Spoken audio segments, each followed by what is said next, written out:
Good morning. Welcome to this week's episode of Marlo Meets, starting just a few minutes later than advertised. As some of you probably know, today is Armistice Day, and in the UK we observe a couple of minutes of silence at 11 o'clock on the 11th of the 11th. So I just wanted to respect that before Nieve and I started our conversation. So I can see that Nieve is here, so I'm going to bring her right on.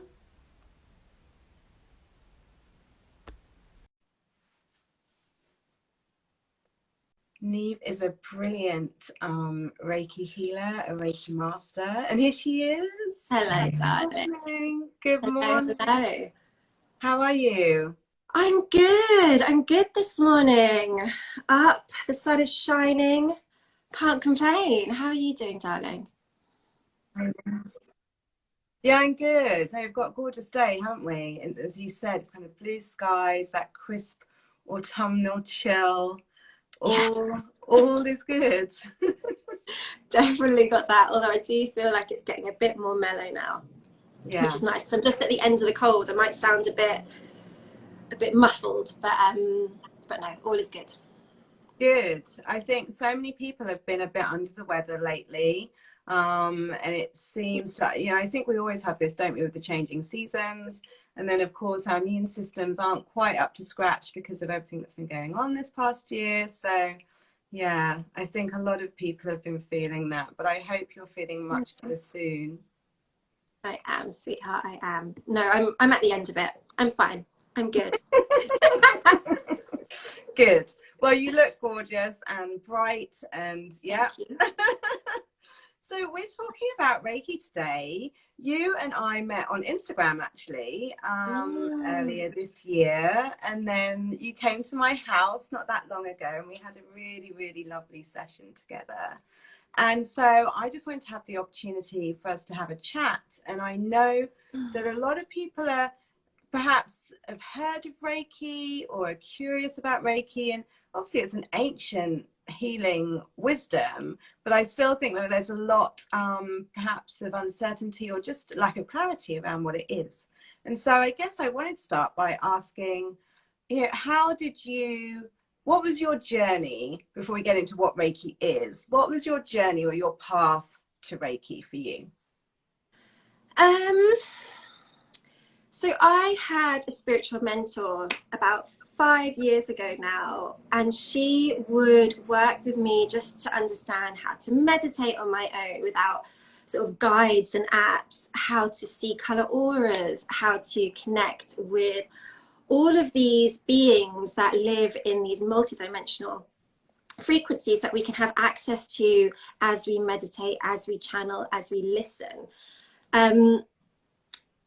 So I was expanding into this world, like moving across different planes in my meditations, like getting really deep. But I think being the daughter of two immigrant parents, my mum's from Madagascar, my dad's from Ireland, I grew up very curious about the world. I also grew up with crystals around me all the time. My parents did Tai Chi. It was a very open-minded household. So all of these alternative tools didn't feel that foreign to me.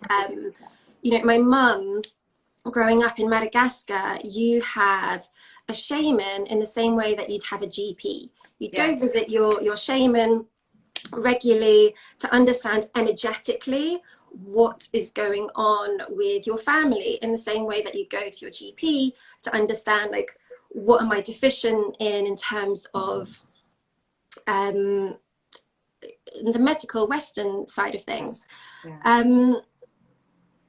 So I grew up with all of these alternative ways of being, and then 5 years ago started working regularly with this teacher who was really mentoring me to understand that there are these different worlds that we can access if we dedicate time and listen. And then, so then when I trained to become a Reiki master, it all came in super quickly. It just flew in. And I didn't grow up, you know, seeing color auras. I didn't grow up witnessing all these magical experiences. It came in for me really quickly. Like I said, about my journey started about 5 years ago. So I had to land and learn to harness these gifts super quickly. And then with the Reiki, I just really started to understand how I was able to help others with this healing medium. And it's just so powerful and it's so amazing. And it's so exciting that people are starting to understand and hear about Reiki in the same way that 10, 15 years ago, people were like, yeah, I've heard of meditation. Like, yeah, I get it. Or I've heard of yoga. I've not tried it yet. Whereas now, meditation, yoga, super normal. It's not just reserved for hippies. It's not just reserved for like the woo-woo groups of people. And I feel that Reiki and these alternative ways of being are just becoming more to the forefront, and people are curious. They're curious to understand about alternative ways of being, alternative ways of healing. So yeah, so that's really what I get excited about, and that's very much part of my mission, is to demystify this whole woo-woo idea around spirituality and connecting and listening. And yeah, Reiki can be one of those avenues. Yeah, because I think people are often skeptical or unsure about the what I call the unseen magic, things that don't see tangible, that they can't necessarily touch. But you talked about your parents, and I just wanted to touch on that a little bit. When you were growing up, so you obviously had a, you know, as you said, a very open-minded family and home. Did that translate into your own emotional well-being as a child, where, you know, the big feelings kind of talked about, and how did your parents support you on that side of things when you were little? In terms of emotions, Yeah. I think we were a household where people cried, people shouted, people expressed themselves, and it wasn't a British household where you had like this stiff upper lip and like suppressed your emotions. And I had to really learn to navigate, understand, you know, Malagasy mum, Irish dad, living in London, a real Londoner all my life, and having to navigate what's normal amongst all of this. Like, my friends' parents don't necessarily express themselves as loudly as my parents do. But I think what we had was this real openness to other ways of being. I was always learning new, like, ballet classes, art classes. My parents were really open for me to always expand and grow and learn. And if I wanted to learn the piano, like, they would always give me the tools that I needed. So, and I think in terms of expression, I was just exposed to lots of different ways of being, you know, lots of languages in the house, aunties coming over, lots of different foods, lots of different, like, laughing at very different things that maybe my British friends wouldn't necessarily laugh at or get. But yeah, there was just an openness, and yeah. And you talked a bit about auras, and I wasn't necessarily going to intentionally bring this up, but when I was doing the graphic for our chat, and there's that lovely photo of you, I was looking, I was like, oh, is that an aura image? Is that right? That's just clever graphics. But the intention behind that is, not everything is as it seems. Like, we do all have these auras, we do all hold energies and frequencies, and And we're able to tap into those, whether we know it or not. We're tapping into each other's auras and energies and frequencies all the time. So with that image and with my branding in general, I really wanted to play with the idea that not everything is as it seems. There are these different layers that we can tap into, and there are ways to do that intentionally. And then, I mean, just talking about energy itself, which is a lot of the foundations of Reiki, working with energy and working with key chakras, which are these energy centers that live up our meridian, our central spine. Everybody holds different levels of frequencies, and you know, if someone walks into the room, you can feel, if they've got a high frequency, you can feel straight away that they light up that room, and you feel inspired, you feel excited after 10 minutes of just talking to them. But in the same way, if someone holds a really low frequency, after 10 minutes of talking to them, you're exhausted. You leave that conversation feeling drained. And look, our energies change all the time. Like, we can be on a really high frequency and we can be on a low frequency. Things happen to us in life that can alter our auric fields and change our frequencies. But yeah, that was just a graphic. That was just a bit of playing around and making my image play around with this idea and open people to this idea that there are these different energetic frequencies. I mean, I always think that one of the nicest compliments one can receive is about, oh, I just love your energy, or that person has such amazing energy. And so getting into it, just describing and explaining Reiki a bit more, one of the things that people often say to me when I mention that I've had an experienced Reiki is, but how does that work? Because they don't touch you, right? So that often comes up. So what is it, Nieve, and how is it working? So everything's energy, right? So you can feel someone else's energy just from them being in front of you, near you. You can feel the high frequency, you can feel the low frequency. As a Reiki master, I can tap into your energies on a deeper level, and I can feel into these key energy centers, these chakras that live along our meridian spine. And I can understand if there are energy centers that are blocked, if there are trapped traumas. So Reiki is a healing practice that works with our key energetic centers. It clears, it transmutes, it understands if we go through sort of general day-to-day traumas, you know, on a physical level, you might be holding your breath.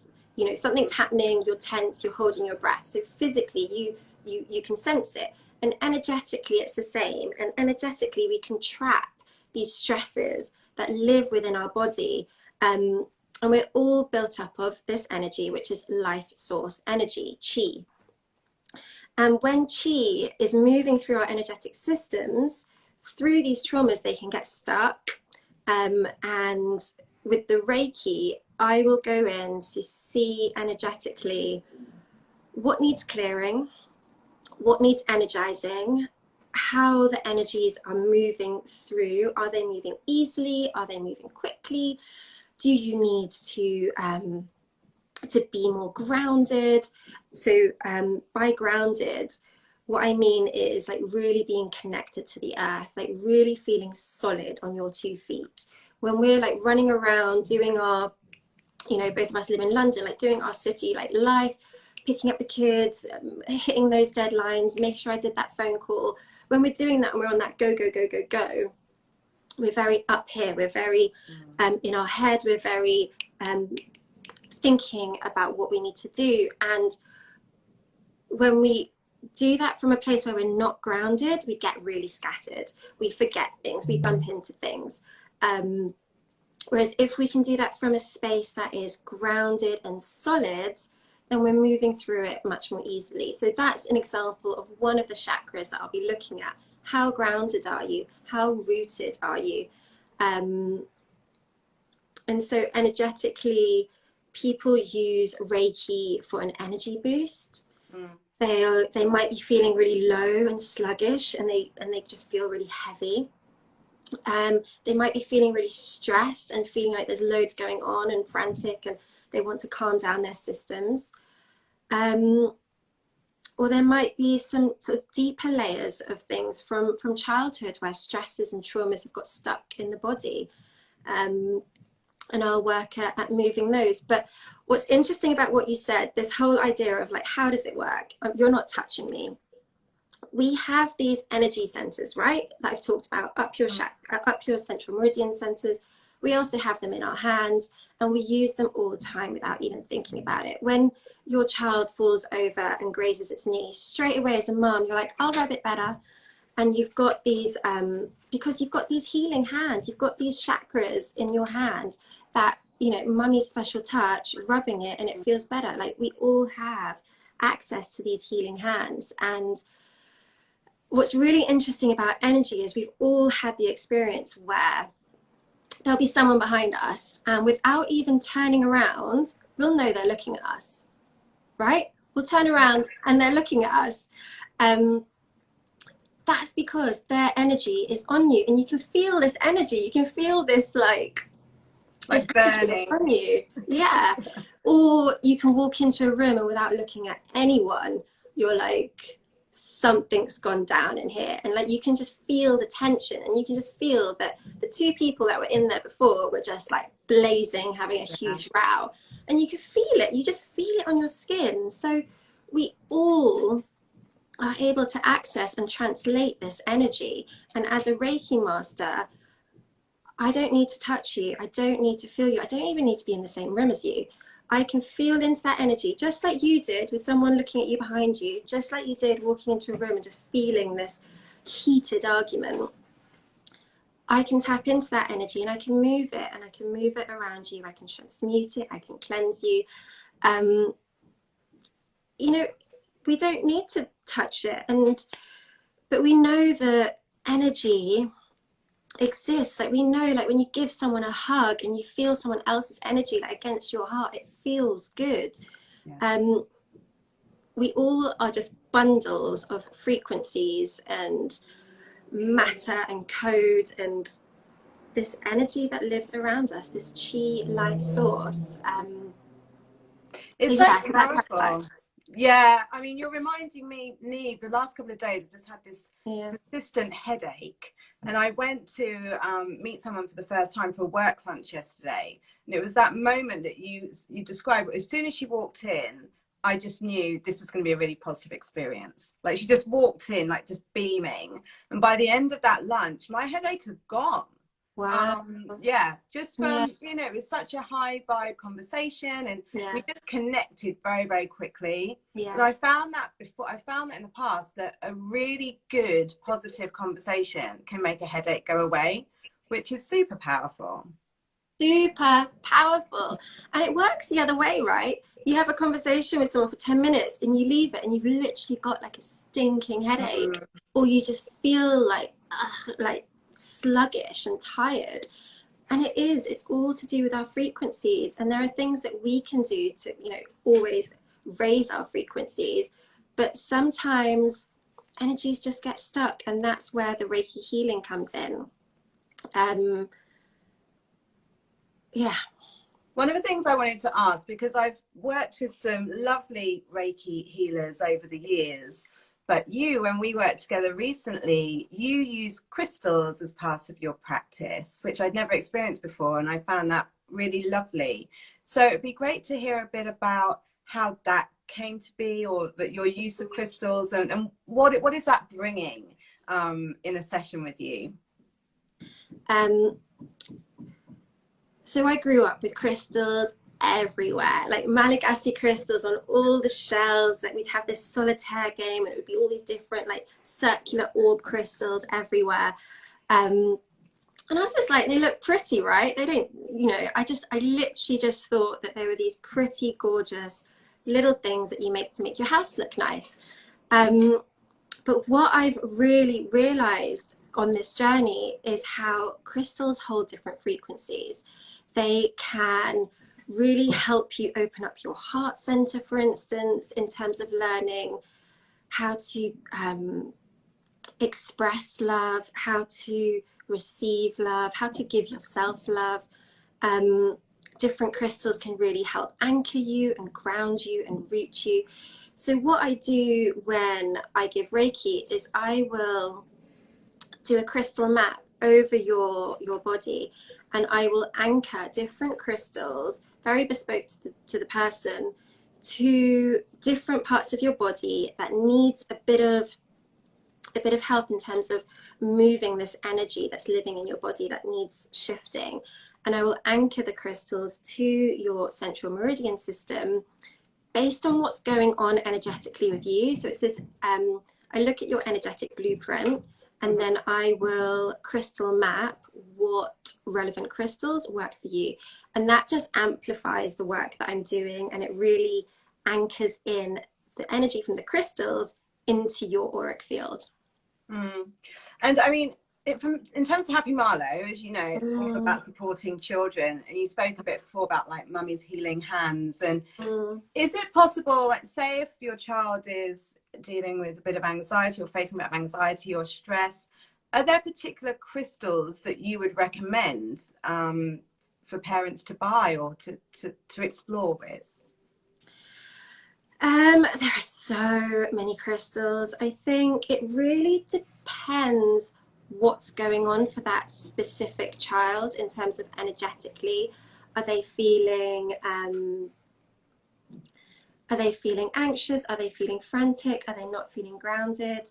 But actually there are some really easy hacks for grounding specifically that I thought would be quite interesting to share. I don't know if you can see me, but basically, knowing that we're all these bundles of energetic codes, there are ways to calm down our systems. So we know that meditation works, right? We know that calming our mind works in reducing that anxiety that lives in our mind. And we know that yoga works in the way that if we move our body and if we open up our body, then we calm it down. But when it comes to children, what the advice I've been giving to parents is combing their aura.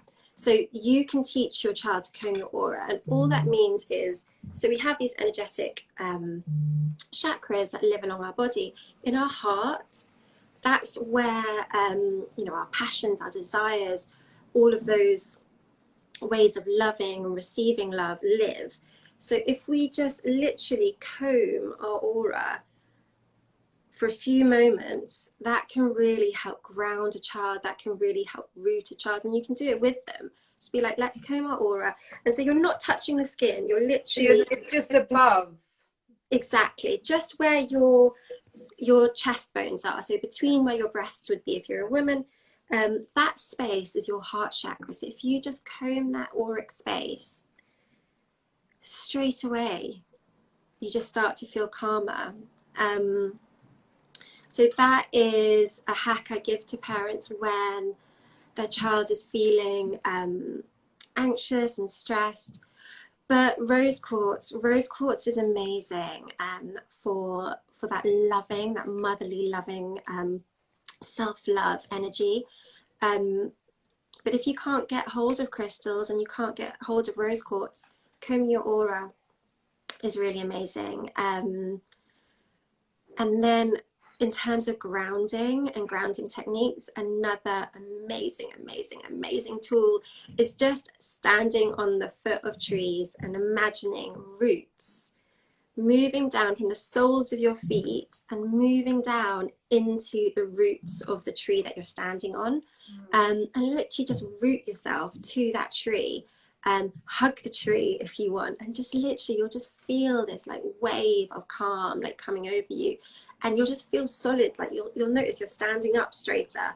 And you can do it with your kids, like go to the park, ask them to choose a tree to root to, ask them why have they chosen that tree, what is it about that tree that called them, what is it they like about that tree, and then get them to do that visualization of literally rooting and anchoring into the tree and hugging the tree and just really feeling that grounding. And then as a parent, another good hack is if you're feeling a bit overwhelmed and you need just like a little moment of calm, go to the park, go outdoors, play hide and seek with your child, and literally find a huge tree and just hide behind this tree for a moment. You'll hear your child, like running around looking for you, but just have that little moment with the tree and do that exercise where you're grounding and you're rooting. And you might only have like 15 seconds before your child finds you, but that little moment of grounding and rooting in the tree can set you up. And then you can, you know, be your fabulous mum and get on with your day, or your dad. But yeah, just getting that little moment of grounding is so powerful. So combing your aura, rooting along trees, hugging trees. For grounding, it's instant. It's really good.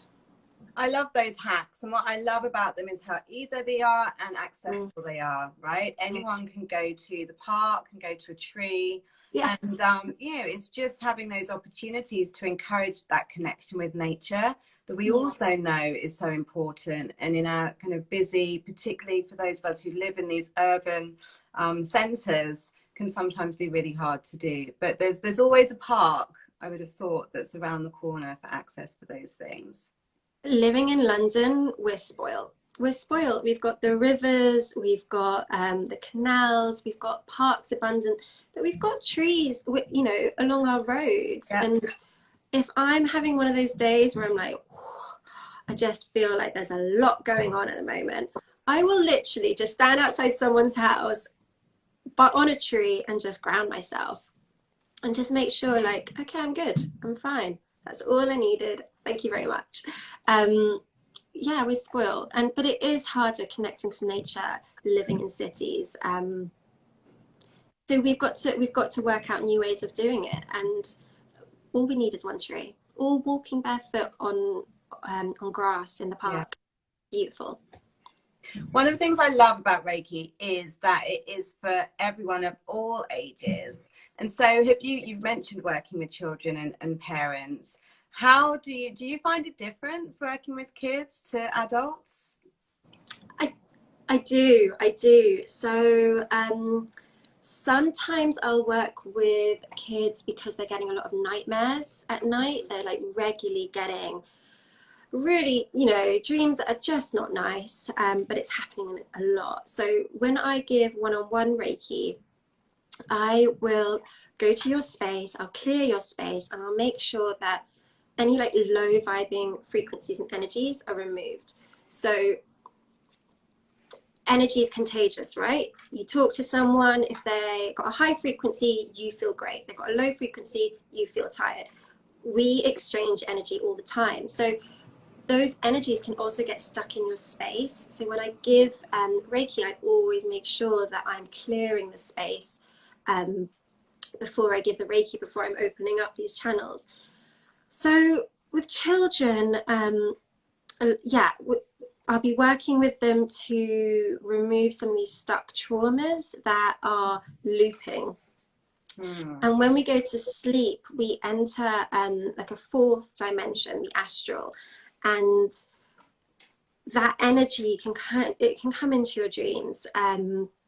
So what I do with the Reiki is I'm clearing it, and I'm removing it. So I work with a lot of children that need support with releasing those stuck energies. But I also I work with a lot of magical children, with parents who want to get to know their child on a different level, with parents that have their own spiritual practices, that meditate regularly, and they want their child to have that head start of knowing how to ground, of knowing how to connect with this other world. And so when I'm giving children Reiki, I will be able to witness what animal guides they have, what animal guides are wanting to communicate with them and nudge them and share their wisdom with them. And the energy of children, they're just so curious. They're these sponges that just learn. So far in my experience anyway. So when I am working with children, and I'm talking to them about, like, we do it in a really fun way. We're gonna, we play angel music, and we're going to meditate, and we're going to ground, and we're going to be open to the animal world and see what animals want to come and visit us. So they're super excited, and they're just there with their eyes open, like, really, what's going to happen? Like, and they'll explain, like, afterwards what came up and who came to visit it. And they're like, what? Wow! Like, so was it a pattern? And often they will be so in tune that I will be telling them, a panther came, a unicorn came, and they're like, I saw it, I saw the unicorn, I saw the panther, and I'll explain to them what that meant and what the guidance was. So it's just evolvement and growth. So sometimes with children, it's to be able to give them this energy boost, and being able to help them along their own, journey. But also to see on an energetic level where they might need some help. And that's where, with parents, they're really keen to know, does my child need to ground more? Is it listening? Are they listening to their intuition enough? Are they connected to their heart? Are they open?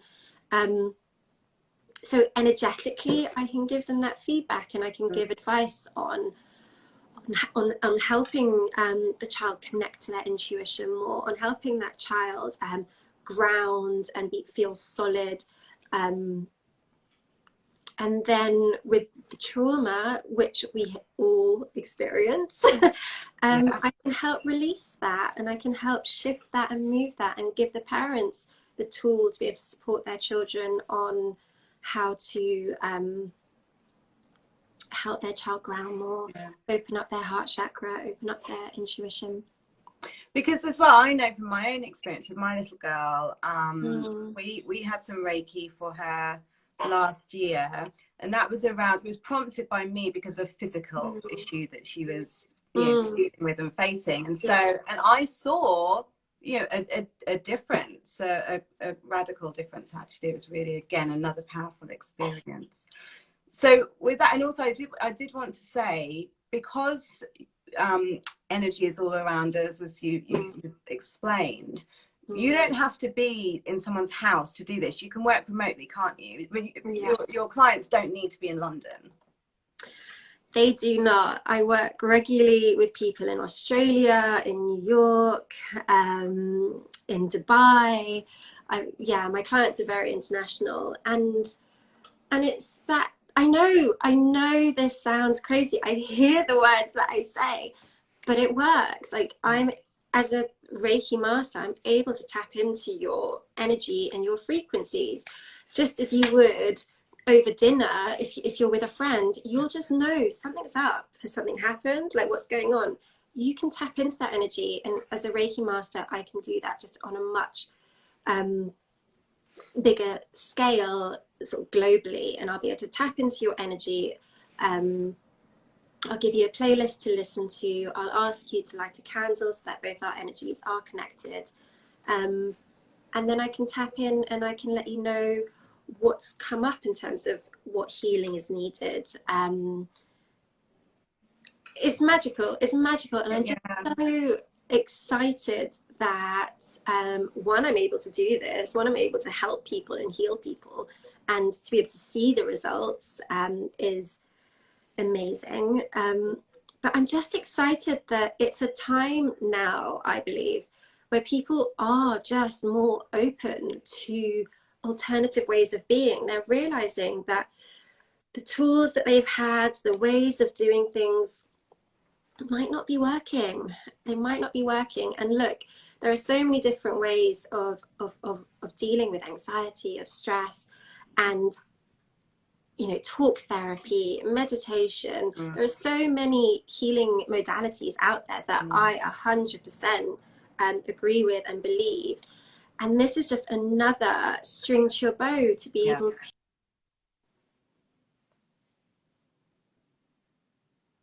Sorry. We lost you. We lost your sound for a second. I'm back. You're back. Sorry. I'm back. But yeah, life can be amazing and it can be hard and it can be stressful. So I get really excited being able to give other people their own tools to be able to support themselves, because as much as I love giving Reiki, I'm one person. I can give you a one-on-one. Brilliant. You know, there are some clients I speak to weekly, there are some people I speak to monthly, and it's like a top up just to make sure energetically everything's looking good. But I'll always be giving that person, sorry, my phone keeps yes, it keeps going dark. Yeah. I'll always make sure that I'm giving you the tools to be able to work with whatever energetically is going on for you, so that you can build up your own resistance, so you can make sure that the loops or the low frequencies don't come back. And so it's about giving you those tools as well. Yeah, empowering people, which, yeah, I totally believe in too. And you've given us some really great hacks and tips and things to think about today. So thank you for that. I just wanted to finish on something a little bit different, but you know, there's a reason that I reached out to you on this day, the 11th of the 11th month at 11 a.m. And I saw you post about this earlier this morning too. And I think you were saying people are just becoming more aware and attuned and curious as to, you know, angel numbers essentially, or these messages that we're receiving. So I wanted to see if you'd be happy to share, like, what is this 1111 all about, and why is it so powerful, and why is it? What is it? Why is it important? Yeah, so basically the universe is looking to communicate with us all the time. You know, sometimes we'll just have an aha moment. We're like, where did that come from? Or the right person will come into our lives to remind us to do something, and it will just all feel very weird but very aligned. So there are all these like little kind of synchronicities that are happening all the time, whether we are aware of it, whether we are in tune with it or not. And basically look out for angel numbers. So angel numbers is a sequence of numbers of the same number. So 1111, 1111, or it might be 2222, 4444. They all have different meanings. So with 1111, it's very much the universe and the angels saying to you, like, we're here, we're with you, we've got you. And also specifically for 1111, it's about new paths, new ventures, new beginnings, but that you're supported as you're doing that. Apologies for my phone. Right. So look out for it and Google it. Google, like, what does 2222 mean? They're all different ways that the universe is saying to you, like, we're here, I got you, I'm here with you. And honestly, I've been seeing 1111 for like 5 years, like literally just everywhere. Like I'll be messaging people, be like, oh yeah, they messaged me at 1 minute past 11, or the message is often 111. I get a lot. And look at what the message is saying, look at what the conversation is saying, and if you notice the time, like, think about what was it you were thinking at that time when you notice that little nudge, because there's a profound like meaning and message behind what's happening at that moment. Were you thinking about something? Were you saying something? What was happening? But yeah, like this morning I looked at my Instagram, I was like, oh, I've had 111 followers, that's likes, that's interesting. And then I looked at my phone, it's like, oh, it's 11 degrees and it's the 11th. That's interesting as well. Yeah. And honestly, 1111, all of these angel numbers, they're just the universe being like, hello, knock knock, we're here, we're supporting you, we're here with you. But they all do mean different things, so look at them. That's the specific one for 1111, but there are different ones for the different sequences of numbers. Thank you. Well, we're about to wrap. Thank you so much. I've enjoyed this conversation immensely. Nieve, if people want to work with you, how do they go about getting in touch? They can direct message me on Instagram, or they can have a look at my website, which is www.nievetierney.com. I've actually got a workshop at Shoreditch House at the end of the month to be able to meet your spirit animal, and it's a guided meditation.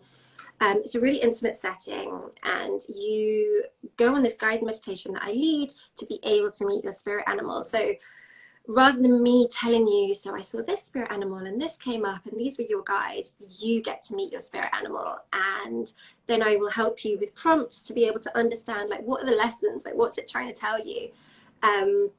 So I have that workshop at the end of the year. I do distant Reiki, and I do one-on-one sessions, and I am hopefully next month going to be working with a private members club to be able to be their Reiki Master. So I'll be sharing more information on that on my Instagram when it's official and when I can just confidently say, yes, this is happening. But yeah. Lots of exciting stuff. I want to be coming to that spirit animal workshop. You'll so love I'm looking up that. Yeah, you'll love it. Thank you so much. Have a wonderful rest of the day. Sending so much love to you, and I will speak to you soon. Thanks so much for having me, darling. Have a wonderful day, and thanks to everyone that was joining. See you soon. Bye, my love. Bye.